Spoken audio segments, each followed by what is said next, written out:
से आत्मविद्याकार रोज बनेंगे। तो जो हमारी क्लास है वहाँ पर मेरे जैसे ही कोई बच्चा है जो मैथ्स नहीं जानता और वहाँ ये दिख रहा है कि तो निश्चित तौर पे समझ जाएगा। मैंने ऐड के बाद मैथ्स नहीं पढ़ी है और यदि मैं समझ रही तो निश्चित वो बच्चा तो सीखेगा ही। फिर मैंने स्मृति का देखा, उन्होंने ध्यान रख के बनाया कि यदि ऐसे बच्चे जो स्पेशल बच्चे हैं है ना, किस तरह से हनी की काम करती है, फूल है, बत्ती, उसको पहचानना, खुशबू को पहचानना, और इस तरह से उन्होंने वो किया है। तो मल्टीपल बच्चों के लिए ध्यान में रख के उन्होंने मॉडल बनाया, बहुत अच्छा सराहनीय है। बाद में मैडम ने तो वो कार्निया का बनाया, आँख का बनाया।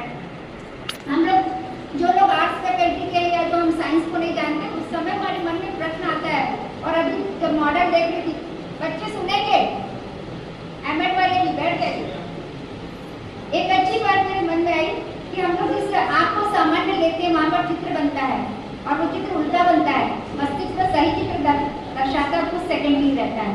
यानी हमारी शारीरिक संरचना कितनी जटिल है, इसको हम बहुत आसानी से इस्तेमाल कर रहे हैं और ईश्वर ने इसको कितना जटिल बनाया है, उसका अध्ययन मनुष्य कर लेगा, कितनी बड़ी बात।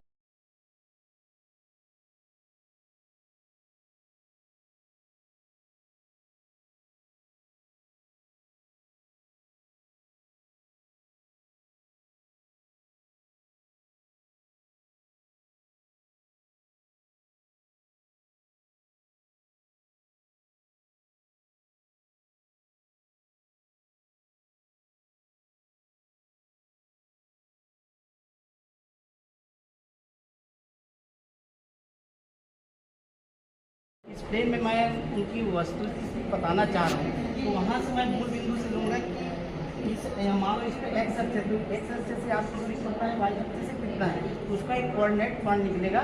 कोऑर्डिनेट पॉइंट से मैं मूल बिंदु का डिस्टेंस जो एक फार्मूला है, root y2 - y1 plus x2 - x1 का होल स्क्वायर का रूट, वहाँ से मैं इसको निकाल दो बिंदुओं के बीच की दूरी। जी।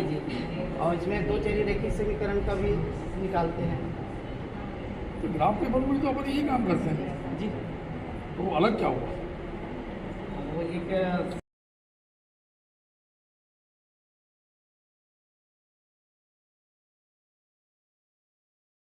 इस फ्रेम में मैं उनकी वस्तु बताना चाह रहा हूँ, तो वहाँ से मैं मूल बिंदु से लूँगा कि मान लो इस पर एक्स अक्ष है, तो एक्स अक्ष से आपको दूरी पता है, वाई अक्ष से कितना है, तो उसका एक कोऑर्डिनेट पॉइंट निकलेगा। कोऑर्डिनेट पॉइंट से मैं मूल बिंदु का डिस्टेंस जो एक फार्मूला है, root y2 - y1 plus x2 - x1 का होल स्क्वायर का रूट, वहाँ से मैं इसको निकाल दो बिंदुओं के बीच की दूरी। जी। और इसमें दो चरी रेखी समीकरण का भी निकालते हैं। तो ग्राफ पेपर में तो अपन यही काम करते हैं जी, तो वो अलग क्या हुआ? वो एक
टेक्नोलॉजी की ओर। हमारा जो सपना है भारत को विकसित और विकासशील के दर्जे से आगे उठाकर विकसित बनाने का है। तो नैनो टेक्नोलॉजी के द्वारा नए नए नित्य प्रयोग किए जा रहे हैं और जो फाइबर टेक्निक्स है उसके द्वारा विज्ञान और चिकित्सा के क्षेत्र में बहुत सारे खोज हुए हैं। पहले जो पुराने समय में प्राचीन समय में जो खेती की जाती थी उसमें बहुत ही ज़्यादा परिवर्तन हमें देखने को मिला है।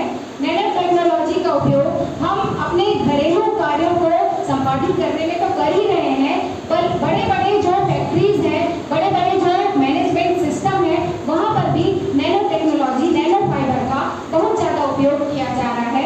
चिकित्सा के आधुनिक बहुत सारे ऑपरेटर्स, बहुत सारे इक्विपमेंट ऐसे आ गए हैं कि आपको देखते ही आपके जो इंटरनल ऑर्गन्स हैं उसमें क्या क्या दिक्कतें हैं, क्या क्या विसंगतियां हैं। आज बच्चे पैदा होने से पहले हम उसके बारे में ये बता सकते हैं कि बच्चे को क्या तकलीफ है।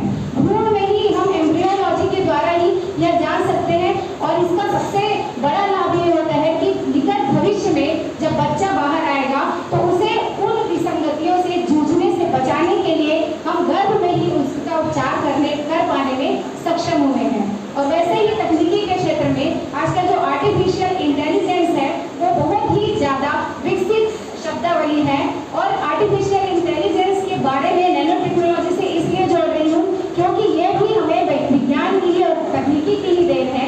इसके द्वारा हम हमारी तरह सोचने वाला एक मशीन हमने पैदा कर दिया है, लेकिन इसके जो नैनो टेक्नोलॉजी है उनके मेरिट्स तो हैं ही, डिमेरिट्स भी हैं। ये प्राकृतिक खेती के चलते और मैं पहले की बात करता हूँ, प्राकृतिक खेती में हमारे जीवन है ये विभिन्न प्रकार की बीमारियों से हमें क्या होता है दूर रहता है। लेकिन आज हम उत्पादन की वृद्धि के लिए विभिन्न प्रकार के उर्वरक जो विभिन्न कारखानों में तैयार होता है, कीटनाशक का प्रयोग कर रहे हैं, जिसके बहुत सारे बातें हैं कि खाली पेट होने के कारण बच्चे जो है अलग अलग जो है बीमारी से ग्रसित हो जाते हैं, चक्कर खाकर गिर जाते हैं। तो निश्चित रूप से हमको जो है दिन की शुरुआत, हमारे स्वास्थ्य की शुरुआत जो है स्वल्पाहार से करनी चाहिए। स्वल्पाहार हमारे शरीर के लिए बहुत ही आवश्यक है और पोषक तत्व के रूप में जब तक हम जो है चाहे प्रोटीन हो, चाहे वसा हो, चाहे कार्बोहाइड्रेट हो, चाहे विटामिन हो, संतुलित आहार हमको जो है स्वल्पाहार के रूप में ग्रहण करना चाहिए।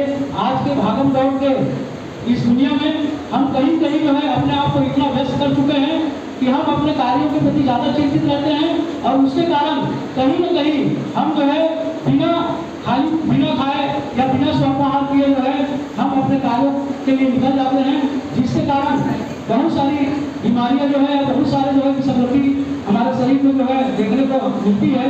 तो मैं विशेष रूप से इस बात को ज़्यादा बोलना चाहूँगा कि हम अपने दिन की शुरुआत जो है स्वल्पाहार से करें। स्वल्पाहार करने से हम जो है अपने शरीर को बहुत अच्छे से जो है संचालित कर पाएंगे, अपने कार्य को हम बहुत अच्छे ढंग से कर पाएंगे और बिना ऊर्जा के निश्चित रूप से कोई भी कार्य कर पाना संभव नहीं होता है।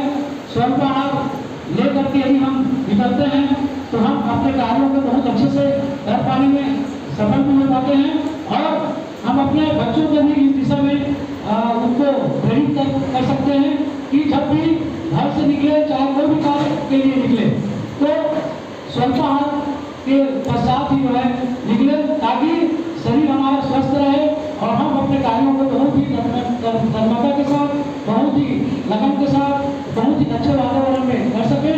और आज स्वास्थ्य के प्रति हमको बहुत ही जागरूक होने की आवश्यकता है। जब तक हम अपने स्वास्थ्य के प्रति जागरूक नहीं होंगे तो निश्चित रूप से हम अपने कार्य को